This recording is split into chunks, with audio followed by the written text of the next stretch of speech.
श्री स्वामी समर्थ. मैत्रिणींनो, आज आपण करवा चौथ व्रत म्हणजेच अखंड सौभाग्य प्राप्तीसाठी केले जाणारे जे करवा चौथ व्रत आहे त्याबद्दल माहिती घेणार आहोत. आपण महाराष्ट्रीयन ज्याप्रमाणे हरतालिका व्रत तसेच वटपौर्णिमा व्रत करत असतो त्याचप्रमाणे नॉर्थ साईडमधील सर्व महिला अखंड सौभाग्य प्राप्तीसाठी करवा चौथ हे व्रत करत असतात. आपल्या महाराष्ट्रात बहुभाषिक व बहुप्रांतीय लोकांचे वास्तव्य आहे, त्यामुळे महाराष्ट्रातही हे व्रत मोठ्या प्रमाणात महिला आणि बंधू भगिनी करत असतात. यामध्ये प्रांत महत्त्वाचा नाही तर भक्तिभाव महत्त्वाचा आहे. यामध्ये फक्त अखंड सौभाग्य प्राप्त होण्यासाठी हे व्रत कोणीही करू शकते. त्याचप्रमाणे कुमारिका सुद्धा हे व्रत मनाजोगा वर मिळावा म्हणून हे व्रत करतात. या व्रताचे महत्त्व म्हणजे या दिवशी महिला निर्जल उपवास करतात. या दिवशी व्रताची सुरुवात सर्गीने केली जाते. सर्गी म्हणजेच सासूने सुनेसाठी तयार केलेले भोजन. करवा चौथ या दिवशी सूर्योदयापूर्वी महिला एकत्र जमून सर्गी म्हणजेच भोजन ग्रहण करतात. त्यानंतर व्रताचा संकल्प करतात. व्रत सूर्योदयापासून ते चंद्रोदयापर्यंत म्हणजे चंद्रदर्शन होईपर्यंत निर्जली उपवास केला जातो. याची पूजाविधी अशी आहे की एक पाट स्वच्छ जागेवर पूर्व दिशेस ठेवून किंवा चौरंग ठेवून त्यावर लाल वस्त्र अंतरावे. त्यावर माता पार्वती, शंकर, श्री गणेश आणि कार्तिकेय यांची प्रतिमा ठेवून पूजा करावी. अर्थात हे व्रत भगवान शंकराच्या परिवाराची पूजा करून केले जाते. सर्वप्रथम तुपाचा दिवा प्रज्वलित करून लावावा. त्यानंतर माता पार्वती, शंकर आणि गणेश यांचा फोटो आपल्याकडे असेल तर तो ठेवावा. तो जर नसेल तर आपण प्रतिमा म्हणून सुपारी सुद्धा ठेवू शकतो.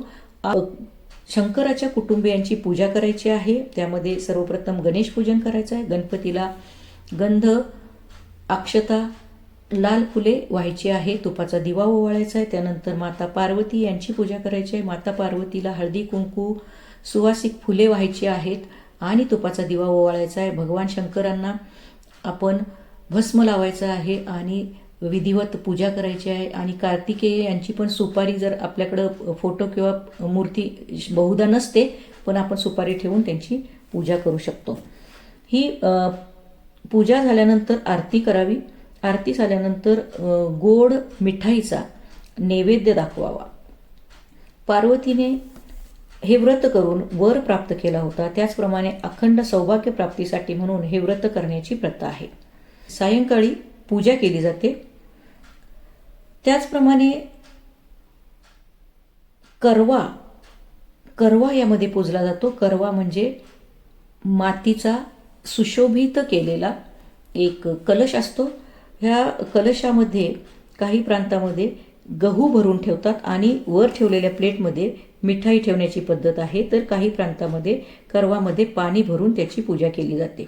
त्यानंतर कथा वाचावी. ही कथाची मी एक वेगळा व्हिडिओ केलेला आहे, तो सुद्धा आपण पाहू शकता. कथा वाचावी. इतर महिलांना ही कथा ऐकण्यासाठी बोलवावं. सर्वांनी मिळून ही पूजा केली जाते. नंतर शिरापुरीचा नैवेद्य सुद्धा दाखवला जातो. या व्रतासाठी सगळ्यात विशेष महत्त्वाचं म्हणजे ही पूजा झाल्यानंतर जेव्हा संध्याकाळी चंद्रोदय होतो त्यावेळी चंद्राचं दर्शन घेऊनच उपवास सोडला जातो. चंद्राची पूजा केली जाते. चंद्राला अर्ध्य दिलं जातं. चंद्राला अर्ध्य दिल्यानंतर चाळणीमध्ये तुपाचा दिवा ठेवून चंद्राचं दर्शन घेतलं जातं. त्याच चाळणीमधून आपल्या पतीचे दर्शन घेतले जाते आणि पतीचे आशीर्वाद घेऊन जेव्हा पतीनं तिला पाणी दिल्यानंतर तो उपवास सुटला जातो. अशा प्रकारे हा उपवास करण्याची प्रथा आहे. करवा चौथ व्रतासाठी पूजा थाळी विशेष महत्त्वाची असते. या पूजा ताटात सुशोभित करवा ठेवला जातो. ताट फुलांनी सजवले जाते. पिठाचा दिवा बनवून तो ताटात ठेवून प्रज्वलित केला जातो. अर्घ्य देण्यासाठी पाण्याचा तांब्या त्या ताटात ठेवला जातो. तसेच पाण्याने भरलेला एक ग्लास ठेवला जातो. कुंकू ठेवले जाते. तसेच चंद्रदर्शन व पतिदर्शनासाठी चाळण सुद्धा ठेवली जाते.